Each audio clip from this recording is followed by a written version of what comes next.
হেই everyone, আসসালামু আলাইকুম। Welcome to Nasima's kitchen. আজকে আপনাদের সাথে শেয়ার করছি সর্ষে পাবদার রেসিপি। এই জন্য প্রথমেই একটি পাত্রে 10 পিস পাবদা মাছ নিয়ে নিচ্ছি।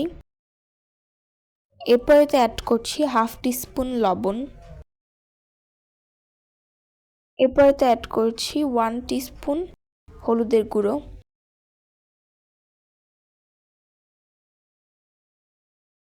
এরপর হলুদ এবং লবণ দিয়ে ভালোভাবে মাছটাকে মেখে নিচ্ছি। এরপর মাছটাকে 10 মিনিটের জন্য ম্যারিনেট করে রাখছি।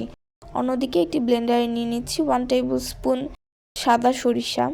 এরপর অ্যাড করছি 2 টেবিল স্পুন পরিমাণ চীনাবাদাম। এখানে চীনাবাদামের পরিবর্তে আপনারা চাইলে কাজু বাদাম কিংবা পোস্তদানা অ্যাড করতে পারেন। এরপর অ্যাড করছি 2টি কাঁচামরিচ এবং সামান্য পরিমাণ লবণ। কাঁচামরিচ এবং লবণ দেওয়ার কারণে সরিষার তেতো ভাবটা থাকবে না। সব কিছুকে আমি খুব ভালোভাবে ব্লেন্ড করে নিয়েছি। এবার চুলায় একটি প্যান বসিয়ে অ্যাড করছি সামান্য পরিমাণ সরিষার তেল। তেল গরম হয়ে গেলে সেই ম্যারিনেট করা মাছগুলোকে একে একে তেলে দিয়ে ভেজে নিচ্ছি। মাছগুলো ভাজা হয়ে গেলে একই প্যানে পরিমাণ মতো সরষের তেল অ্যাড করছি। এরপর এতে দিচ্ছি 1 টেবিল স্পুন পরিমাণ আদা কুচি, 1 টিস্পুন মরিচের গুঁড়ো, 1 টিস্পুন হলুদের গুঁড়ো। এরপর ব্লেন্ড করা টমেটো অ্যাড করছি হাফ কাপের থেকে একটু বেশি। নেড়েচেড়ে খুব ভালোভাবে মিশিয়ে নিচ্ছি। এরপর সেই ব্লেন্ড করা সর্ষের পেস্ট থেকে 2 টেবিল চামচ পরিমাণ সর্ষের পেস্ট অ্যাড করছি।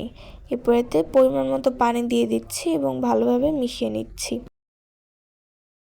এরপর সেই ভেজে রাখা মাছগুলোকে দিয়ে দিচ্ছি।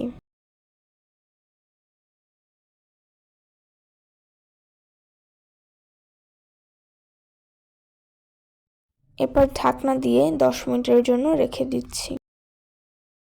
ঢাকনা খুলে আমি অ্যাড করছি 3-4টা ফালি করা কাঁচামরিচ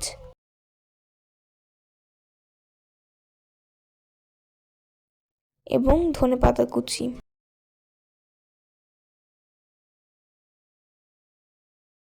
এরপর আমি একটু নেড়েচেড়ে নিচ্ছি।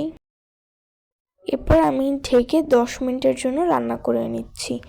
তৈরি হয়ে গেল মজাদার সর্ষে পাবদা। আজকের ভিডিওটি এই পর্যন্তই। দেখা হচ্ছে নেক্সট ভিডিওতে। আল্লাহ হাফেজ।